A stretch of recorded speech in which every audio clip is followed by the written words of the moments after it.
সিনেমায় দেখা গিয়েছে জানলা দিয়ে বউ পালায়, এবার দেখা গেল অনলাইনে গায়েব বউ।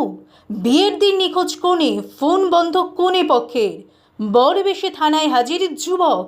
কি কাণ্ড! বিয়ের দিন নিখোঁজ কনে, ফোন বন্ধ কনে পক্ষের, বর বেশে থানায় হাজির যুবক। দুজনের সম্মতিতে ঠিক হয়েছিল বিয়ে।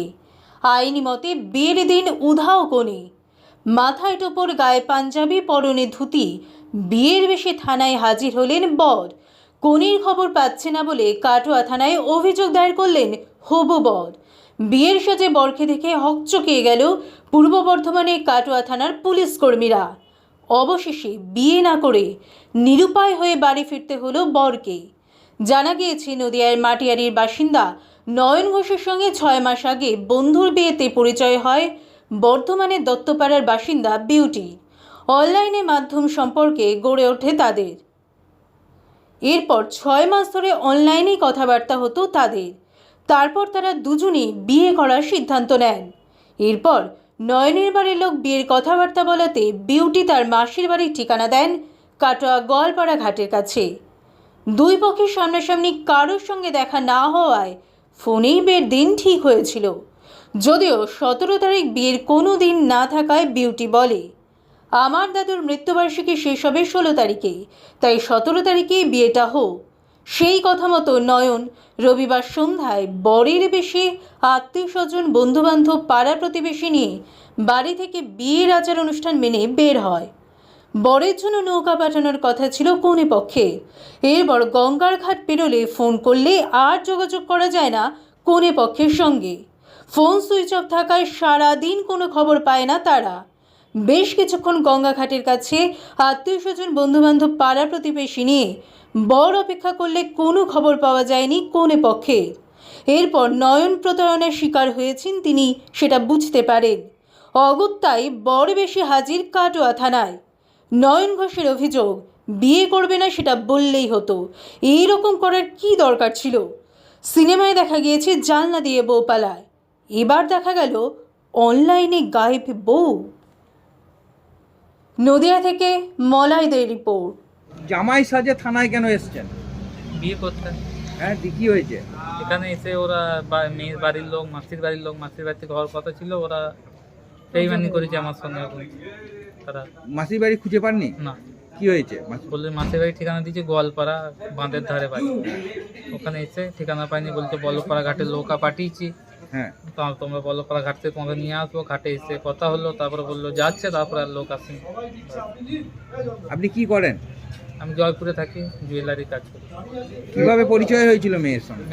মেয়েটার একটা বান্ধবীর সঙ্গে আমার একটা বন্ধুর বিবাহ হয়, সেই থেকে যোগাযোগ। মেয়েটার সঙ্গে দেখা হয় 2-3বার, দেখাও হয়েছে মেয়েটার সঙ্গে 2বার।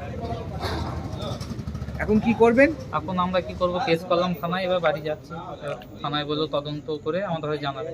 আমরা জানতে চাই এইটাই, আজকে তো বিয়ের ডেট ছিল না, তারা আজকে বিয়ে করতে এলেন হঠাৎ? আজকে ওদের 28 তারিখে প্রবলেম ছিল একটা, ওর একটা দাদু মারা গিয়েছিল। বছর কি হয় না হলে বিয়ে হয় না, বছর কি হয়েছে 28 তারিখে। আজকে 30 তারিখে এক্সট্রারি করে দিয়ে দেবো বাড়িতে। রবিবার বাড়িতে উকিল ডেকে এক্সট্রারি করে।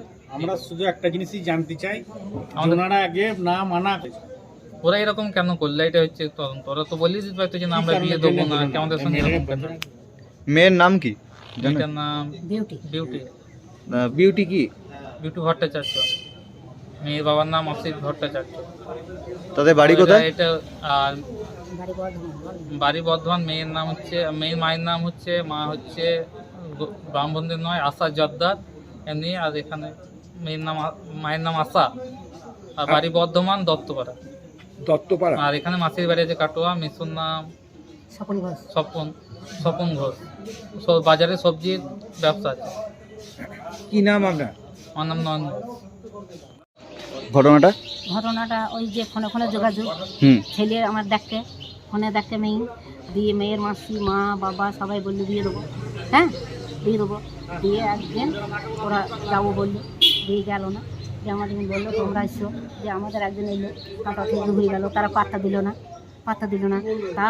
তাও যোগাযোগ করলো যে আমরা 28 তারিখ বিয়ে দেবো, তাই বললো অনুষ্ঠান করে 28 তারিখ বিয়ে দেবো বলে। তখন বললো 28 তারিখে আমাদের একটা অসুবিধা হচ্ছে, তাইলে 30 তারিখে রবিবার হচ্ছে, রবিবারে আমরা কোর্টে থেকে স্টেট করে দেবো। তাইলে এইবার আমরা বাড়ি থেকে নানিমুখ, কপালে হলুদ সব রকম করছি, তোমরা করিয়ে নিয়ে আসো। হ্যাঁ, দিয়ে আমরা ছেলের কপালে হলুদ দিলাম, নানিমুখ করলাম, করিয়ে আমাদেরকে সাজিয়ে কুজিয়ে নিয়ে আসতে হলো। তাইলে এবার নিয়ে এলাম, নিয়ে এসে কাঠল বাজার ঘাটে এলাম, বলপাড়া ঘাটে এলাম। তখন বললো আসো, আমাদের লোক দাঁড়িয়ে আছে। লোক নাই, দাঁড়িয়ে থাকি। দিয়ে তারপরে ফোন করলো, বললো যে আসো কাটোয়ার ঘোষপাড়ার বাঁধাঘাটের কাছে এসো। ওখানে গিয়ে ফোন করলাম, ফোন তুললো, বললো 5 মিনিট পর আমাদের লোক যাচ্ছে, তোমরা দাঁড়াও। দিয়ে 5 মিনিট ছেড়ে 1 ঘন্টা হয়ে গেল, দাঁড়িয়ে আছি, কোনো ব্যাপার নেই। দিয়ে তারপরে মেলা পাবলিক দাঁড়িয়ে গেল। পাবলিককে বললো যে এই ব্যাপার, চলো আমরা ওই কি ডাক্তারের এখানে নাম বললো, ওর কাছে বাড়ি, তাহলে আমরা যাচ্ছি, চলো এ পাড়ায় নয়। দিয়ে আমাদের দিয়ে আর আসেনি? হ্যাঁ, মেয়ের বাড়ি থেকে কেউ আসেনি না। দিয়ে লোক কোনো পাত্তাই নেই। দিয়ে আমাদের এখানে তারা নিয়ে এলো, পাবলিককে নিয়ে এলো, ওই ঘোষপাড়া থেকে পাবলিককে নিয়ে ফোন করে পাওয়া যাচ্ছে না মেয়েদের বাড়িতে? ফোন করি মেয়েকে সুইচ অফ করে দিই, মেয়ের ফোন কেটে দিয়েছি। তা ছেলে কি বিয়ে করবে বলেই এসেছিল তো? হ্যাঁ, বিয়ে করবে তো সেজি গুজে এসছে, টোপর সব নিয়ে পড়ে। হ্যাঁ, বিয়ে করে এসছে। দিয়ে কোনো পাত্তা মেয়ের নেই। বাড়ি কোথায়? মেয়ের বাড়ি বর্ধমান, মাসির বাড়ি থেকে বিয়ে হবে। মেসোর নাম কি? মেসোর নাম স্বপন ঘোষ। তো এখানে মেসোরা কি বলছে? কোনো পাত্তা দিচ্ছে না এখন আর পাত্তা দিচ্ছে না, না? এখন ফোনে কোনো যোগাযোগ ঠিক। তাহলে আপনাদের কি অভিযোগ? তাইলে আমরা কি করবো, আমরা এখন বাড়ি যাব। তাহলে মেয়ে যেখানে পাত্তা দিল না, বিয়ে যেখানে হলো না, তাহলে আমাদের বাড়ি যেতে হবে।